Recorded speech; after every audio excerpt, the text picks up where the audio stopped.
So Jesse Williams had a few choice words at the 2016 BET Awards, and I personally don't watch the BET Awards anymore, but I kept hearing the stir and I kept seeing it all over my Tumblr feed and all of that.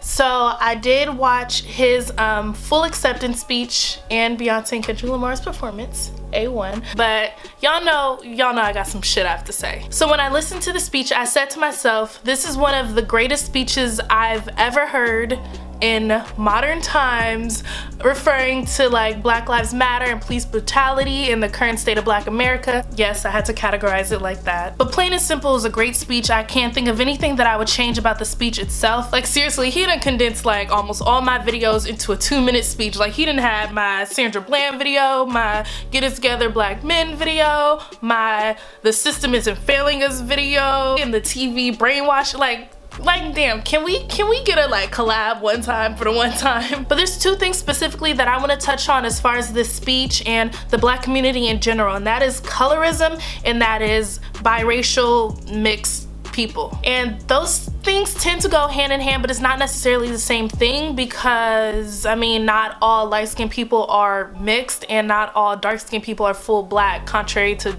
dumbass idiot belief. So honestly, this video is much less about Jesse Williams and the speech itself and more so about Black people's reception to it and like their response to people like him and the Black community's mentality when it comes to colorism altogether. But first off, I have to mention how frustrating it is for how quick people, especially Black people, tend to silence and belittle and mock Black women, especially dark-skinned women, when they talk about literally these same exact things that Jesse Williams talked about in his speech. Like they always want to silence us, but when a good-looking light-skinned person does it, it just adds so much more relevance to the content of it. It's just, it's annoying. And I don't want that to be the premise of this video, but you know, I had to come on now. I'm not trying to make this the premise of the video and I'm really gonna stop after this, but it's just really frustrating. And you know, I had to mention it. And literally that is colorism, that's misogyny, that's self-hate, and that's the slave mentality that we need to get rid of. And this isn't me criticizing Jesse Williams or his speech, because he made a point to acknowledge Black women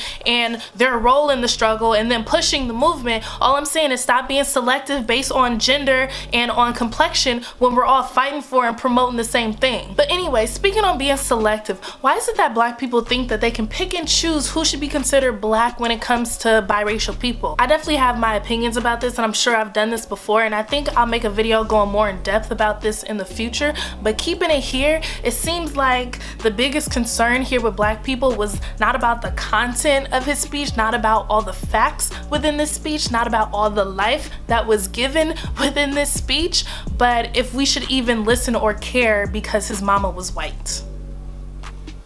What? This man, this Black man, this biracial man, however you want to categorize him, is unapologetically proud of his culture, and he's been writing for us and with us for years. Like his activism was not activated because it's what's popping right now, because it's trendy, unlike some other celebrities who are just now jumping on the bandwagon. He's been doing this for years. He's been using his platform to speak on these issues for years. So what if his mom was white? So what if his dad married a white woman? Look at the product, look at the outcome, look at the offspring that was created from this Black man who sold out his people to marry a white woman. So what does that matter? Look at what was created. And you know what's funny is how we don't even want to accept a person that's 50% Black, but a few decades ago they wouldn't even accept a person who had 1 drop of Black blood in them. Y'all want to be mad, but look at what we doing. And you know what's funnier is how hypocritical Black people can be when it comes to biracial people, because it's not that we won't claim you, it's just we'll claim you as long as you follow our basic guidelines of Blackness, like on a scale of Don Lemon to Malcolm X, where you at? And that's just one small example of how you can tell that race is a created and fabricated concept. The fact that you can measure someone's Blackness, the fact that you can define Blackness in like 30 million different ways. I'm sorry, let me stay on track. What I'm saying is when you participate in colorism in any form, you're participating in white supremacy. And I'm not gonna sit here and say that color doesn't matter, because obviously it does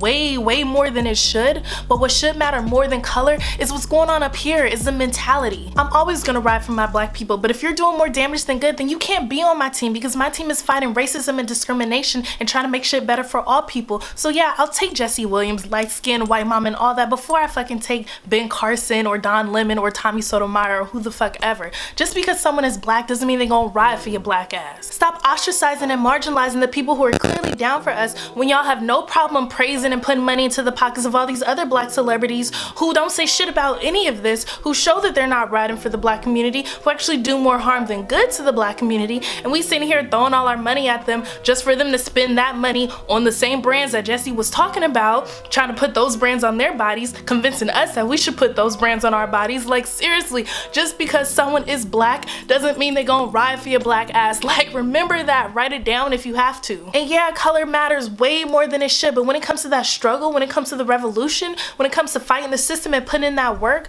I'll take content of character and the right mentality and the knowledge over color any day, because being in a 100% black body ain't enough when you're not right up here, when you don't have the right mentality, when you're not on the right level. And black liberation isn't as selective and as exclusive as you guys seem to think. In all realness, if you actually study and pay attention to black liberation movements throughout history, they're inclusive of all people of color, because our struggles are virtually the same. Like, y'all really need to pay attention. That's it. That's all I gotta say. I'm done. I'm done. The thing is that just because we're magic doesn't mean we're not real.